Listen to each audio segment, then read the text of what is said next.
कहा गया है सुना गया है कोई न बोले, कहा गया है सुना गया है कोई न बोले, ज़बां दराजों को मशवरा है कोई न बोले।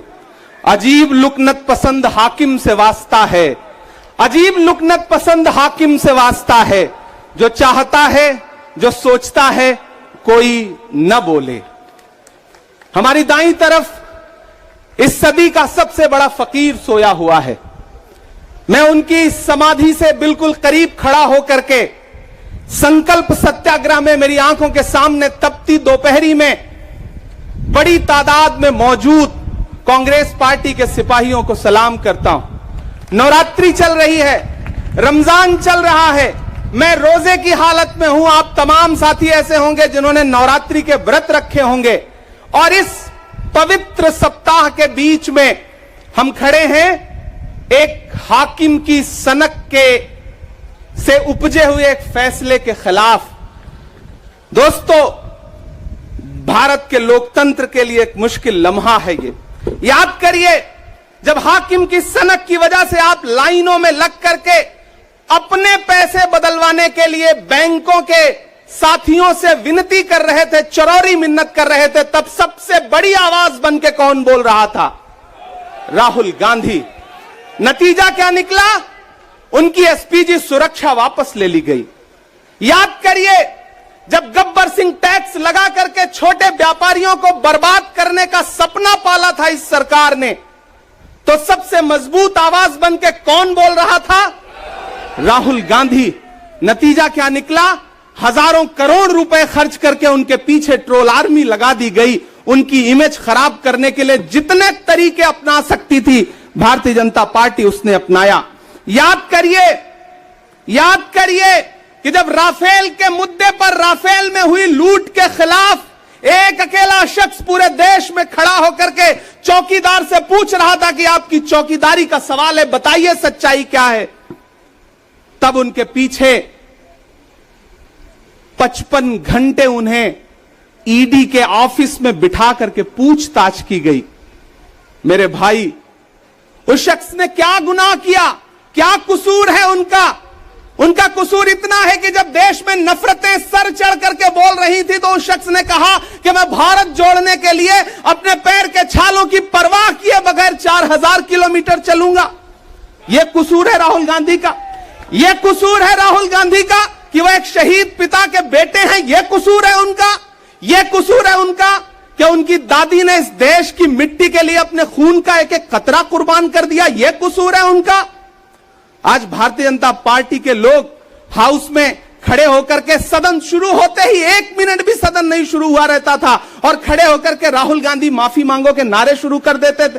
किस बात की माफी? क्योंकि वो भारत जोड़ रहे हैं, वो लोकतंत्र को बचाने की बात कर रहे हैं। अरे भाजपाइयों, माफी तो आपको मांगनी चाहिए। 15 लाख के झूठे जुमले के लिए माफी मांगो, बढ़ती हुई महंगाई के लिए माफी मांगो, अच्छे दिन के झूठे वादों के लिए माफी मांगो, लोकतंत्र को कुचलने के लिए माफी मांगो, महंगाई के खिलाफ माफी मांगो, 400 का सिलेंडर 1100 रुपए करने के लिए माफी मांगो, 58 रुपए का पेट्रोल 100 रुपए का करने के लिए माफी मांगो, हिंदू को मुसलमान से लड़ाने के लिए माफी मांगो, सिख को ईसाई से लड़ाने के लिए माफी मांगो। माफी तो तुम मांगो।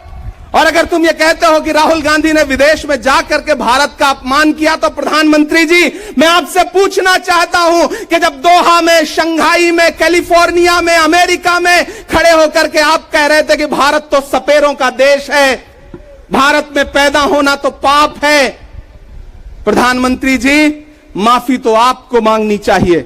मैं आज प्रियंका दीदी को सुन रहा था, मेरी आंखों में आंसू थे उनका भाषण सुन करके।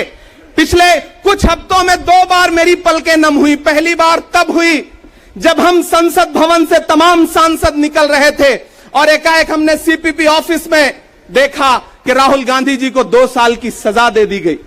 उन लम्हों में मेरी आंख में आंसू थे। मैं शायर हूं तो मैं भावुक हूं, शायद इसलिए मेरी आंखें नम हो जाती हैं ऐसे लम्हों में। आज जब प्रियंका जी बोल रही थी तो मैं उन्हें सुनकर के भी मैं नम हो गया। यह जुल्म है कि जुल्म को कहता हूं साफ जुल्म। यह जुल्म है कि जुल्म को कहता हूं साफ जुल्म। क्या जुल्म कर रहा हूं? मुझे मार दीजिए। जो जख्म बांटते हैं उन्हें जीस्त पे है हक। मैं फूल बांटता हूं, मुझे मार दीजिए। फिर उसके बाद हिंदुस्तान वालों, फिर उसके बाद शहर में नाचेगा हू का शोर, फिर उसके बाद शहर में नाचेगा हू का शोर। मैं आखिरी सदा हूं, मुझे मार दीजिए। मेरे भाई, इस देश के लोकतंत्र को बचाने के लिए जो सबसे बड़ी आवाज है इस देश के, उसको मारने की, उसको कुचलने की जो कोशिश है, उसके खिलाफ आपको खड़ा तो होना पड़ेगा, आपको बोलना तो पड़ेगा। मैं कभी कभी सोचता हूं कि जब मैं कभी समाधि पर जाऊं तो क्या मुंह दिखाऊंगा महात्मा गांधी को, मैं क्या मुंह दिखाऊंगा राजीव जी को, हम क्या मुंह दिखाएंगे इंदिरा जी को, कि उनके वारिस के साथ, उनके घर के चश्मो चिराग के साथ इस तरह की अपमानजनक बातें की जा रही हैं और देश खामोश बैठा है।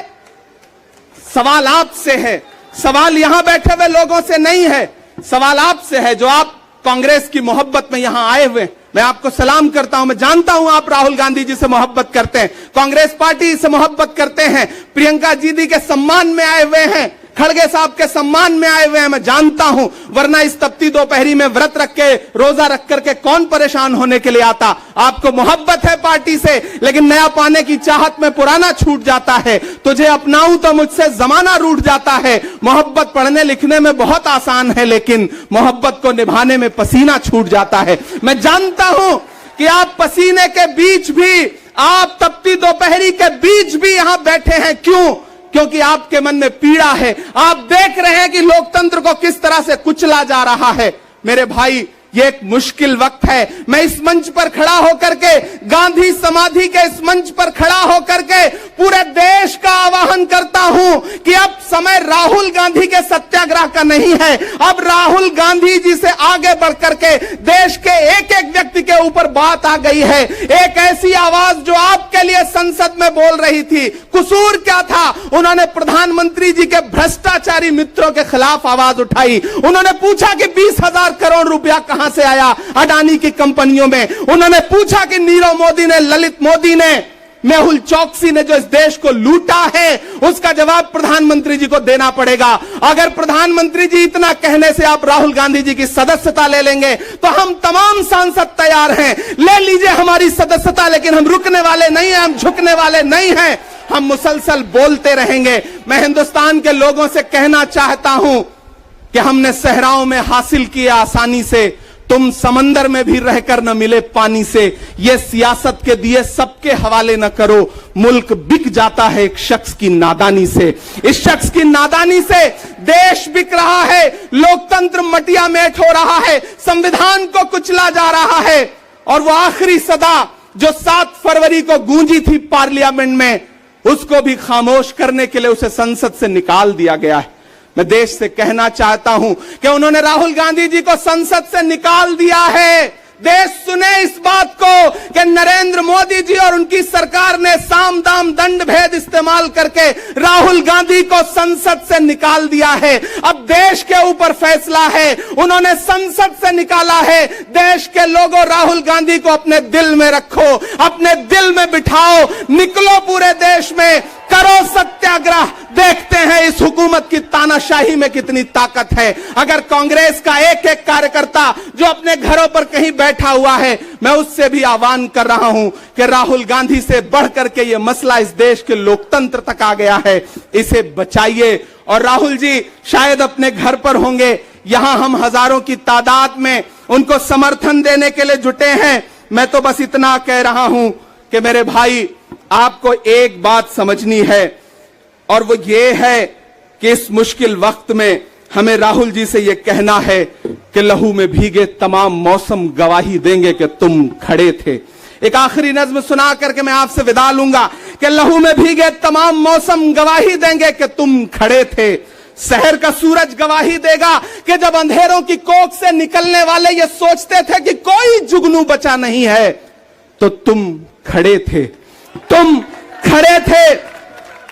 तुम्हारी आंखों के ताकचों में जलती मशालों ने नई मनाजिल हमें दिखाई। तुम्हारे भाई, तुम्हारी बहनें, तुम्हारी माएं, तुम्हारी मिट्टी का जर्रा जर्रा गवाही देगा कि तुम खड़े थे। हमारी धरती के जिस्म से जब हवस के मारे ये सोचते थे कि सियाह जोंकों की तरह चिमटे तो तुम खड़े थे। तुम्हारी हिम्मत, तुम्हारी अजमत और इस्तकामत तो वो हिमालय है कि जिसकी चोटी तलक पहुंचना न पहले बस में रहा किसी के, न आने वाले दिनों में होगा। सो आने वाली तमाम नस्लें गवाही देंगी कि तुम खड़े थे, कि तुम खड़े थे। हम तमाम लोग, मैंने कहा ना, बहुत सारे लोग यहां व्रत रख करके आए हुए हैं, मैं रोजे से हूं। हम तमाम लोग इस देश के लोकतंत्र को बचाने के लिए राहुल गांधी जी के साथ अलल ऐलान खड़े हैं, खड़े रहेंगे और एक एक सांस तक उनके साथ खड़े रहेंगे। ये हमारा राहुल गांधी जी से वादा है। जिसे खौफ नहीं है मुरझाने का, हम उस गुल के साथ खड़े हैं। कैसा भी दौर आए लेकिन हम राहुल के साथ खड़े हैं। कल भी खुलकर साथ खड़े थे, आज भी खुलकर साथ खड़े हैं। कैसा भी दौर आए लेकिन हम राहुल के साथ खड़े हैं। शुक्रिया।